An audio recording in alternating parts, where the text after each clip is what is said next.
재무 문항인데요. 지난번에 저희 설명했을 때도 말씀드렸지만 회계랑 재무는 유독 어려워하시고 스킵하시는 경향이 있어서 좀 그렇긴 한데 정말 이번에 분산효과에 관한 건 너무 기본적인 문항들인데 아마도 이것들 재무라고 그냥 너무 처음부터 겁먹고 접근을 안 하셔서 오히려 더 정답률이 낮지 않았나 싶은데 지금 이 내용들 다 정리해 드릴 테니까 앞으로는 포트폴리오 문항, 분산효과 문항은 틀리지 않도록 하셨으면 좋겠습니다.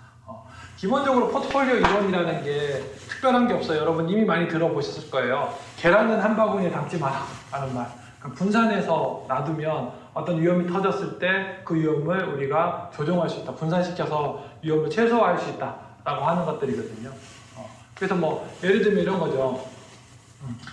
우리 분명히 향후에도 앞으로도 스마트폰 산업은 잘 될 것 같아 라고 해요. 그런 건 전망할 수 있는데 어떤 잘 될 것 같아 라고 해서 나는 삼성에 올인했어, 나는 애플에 올인했어 라고 하면 어떤 문제가 생길 수 있냐면 삼성에서 갑자기 회사에서 뭐 노사분규가 발생한다든지 애플의 뭐 대표가 스캔들이 휘말려서 뭐 회사의 주가가 떨어진다든지 이런 문제들이 생길 수 있거든요. 개별 기업의 고유 기업의 어려움들이 생길 수 있어요. 그런데 이 삼성이나 애플이나 뭐 하웨이가 됐든 전 글로벌 마켓의 그 시장 점유율을 기준으로 해서 예를 들면 포트폴리오 스마트폰 시장에 대한 포트폴리오를 짜. 그럼 어떻게 되느냐 하면 향후에 스마트폰 시장이 성장하는 만큼 평균적으로 많은 수익률을 가져갈 수 있다는 겁니다. 그게 이제 분산 효과를 나타내는 건데 이렇게 됩니다. 이게 리스크고요. 요게 이제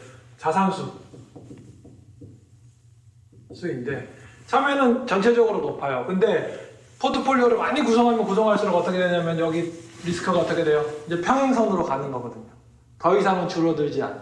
그래서 요 위험들은 뭐다? 우리가 포트폴리오를 많이 구성함으로써 앞에서 얘기했지만 하웨이 주식도 사고 삼성 주식도 사고 애플 주식도 사고 뭐 요즘은 시장 점유율이 많이 떨어졌지만 모토로라 주식도 사고 이렇게 해놓으면 전반적으로 스마트폰 시장의 수익률은 평균치는 가져가실 수 있다 하는 것들이 될 수 있는 건데요.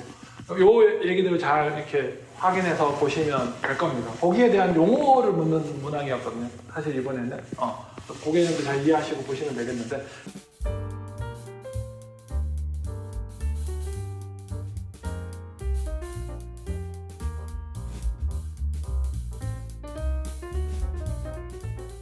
자, 기획. 자, AB에 대해서인데 요 A에 대한 것들은 뭐다? 포트폴리오에서 자산을 많이 내 투자 보따리에 그 종목들을 많이 끌어다 담아서 뭐죠? 리스크를 줄일 수 있는 부분의 리스크다라는 말이거든요. 얘는 B는 아무리 해도 리스크가 감소하지 않는 리스크다라는 건데 예를 들면 지금 같은 경우에 뭐죠? 러시아, 우크라이나가 되게 안 좋잖아요. 이건 전 세계적인 그리고 거시경제 전반에 대한 리스크거든요. 이거는 포트폴리오를 아무리 많이 구성해도 해지할 수 있는 리스크는 아닙니다. 우리는 해지할 수 있는 리스크가 뭐지를 물어보는 거거든요. 근데 제가 요 정확한 표현들이 있는데 요거는 정답이랑 상관이 있어서 일부러 말을 아꼈고요. 그것들을 하나씩 살펴보도록 하겠습니다. 자, 첫 번째 기획은 뭐다? 요 A에 대한 위험은 뭐다? 체계적 위험이다 라고 되어 있는데 틀린 말이죠. 니은이 맞는 표현입니다. 비체계적 위험입니다. 왜? 시스템으로 해결할 수 있으니까. 얘는 이제 체계적 위험인 거거든요. 시스템으로 해결할 수 없어서 얘는 시스템으로 포트폴리오를 더 구성을 많이 하면 해지할 수 있는 위험이라서 얘는 비체계적 위험입니다. 그래서 기업 니은 중에서는 니은이 맞는 진술이 될 거고요. 자, 디귿은 기업 고유의 위험이다. 또 리을은 시장 위험이다 라고 되어 있는데 네, 이 A에 해당하는 거는 기업 고유의 위험입니다. 그러니까 삼성전자 고유의 위험, 애플 고유의 위험, 하웨이 고유의 위험은 뭐죠? 다른 회사의 포트폴리오를 더 구성함으로써 그 회사가 가지고 있는 리스크는 줄일 수 있다는 거죠.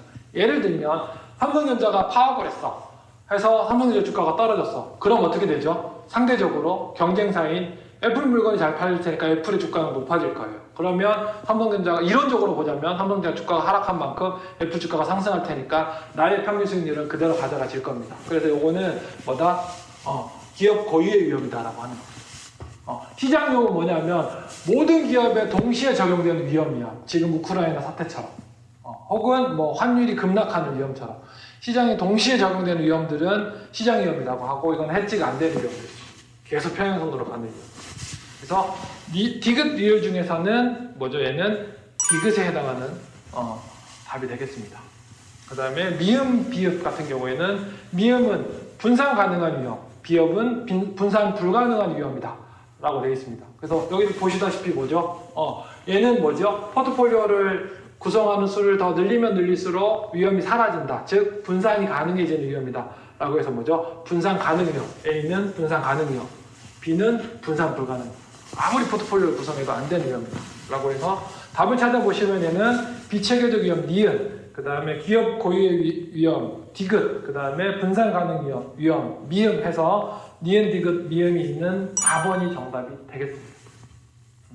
방금 했던 개념들 저희 기본서에도 자세히 나와 있는데요. 이 항목들은 비교적 쉬운 개념이거든요. 그래서 여러분들이 잘 정리만 해놓으시면 사실 이번 회차 80회차에서는 그 포트폴리오 분산 효과에 대해서 아주 자세하게 용어들을 물어봤어요. 그래서 여러분들이 조금 더 어려웠다고 느껴지실 수 있는데 이 부분들은 한번 정리만 해놓으시면 다시는 틀릴 수 없는, 그리고 문항 패턴 자체가 추가적으로 더 많이 이렇게 뭐 다른 형태로 어렵게 복합적으로 만들어질 수 없는 문항이라서 이 부분은 개념들을 잘 숙지하시면 앞으로 여러분들이 안정적으로 점수를 얻을 수 있는 그런 포인트가 될 수 있을 겁니다.